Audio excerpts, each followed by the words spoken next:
রান্নার প্রশংসা শুনতে কার না ভালো লাগে। হ্যালো এভরিওয়ান, আসসালামু আলাইকুম। আশা করছি সবাই ভালো আছেন। আল্লাহর রহমতে আমিও ভালো আছি। আজকেও আমি তোমাদের সাথে আমার রান্নাঘরের গল্প করব। বলতে পারো একে একে রান্না করব, আবার তোমাদের সাথে গল্প করব। সত্যি কথা বলতে আমি খুব গল্প করতে পছন্দ করি। তোমরাও কি আমার মতো? আমি জানি প্রত্যেক ঘরের গৃহিণীদেরই দুপুরবেলার একটি মাত্র বিশেষ কাজ যেটা সবাই করে থাকে, তেমনি আমিও করে থাকি।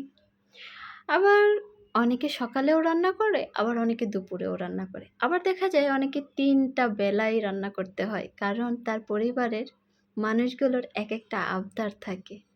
বলতে পারেন সে আবদার মেটানোর জন্যই তারা খুশি মনে সব কিছু রান্নাবান্না করে দেয় এবং কি মজার মজার খাবার তৈরি করে তাদের সামনে সার্ভ করে।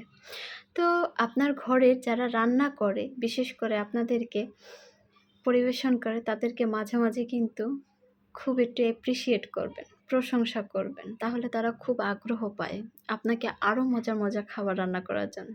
তাই না আপুরা, বলো? প্রশংসা শুনতে কার না ভালো লাগে? তেমনি আমার রান্নার প্রশংসা করলে তো আমি অনেক খুশি হই, সে যে কেউ করে থাকুক না কেন। তাই তো আপুরা?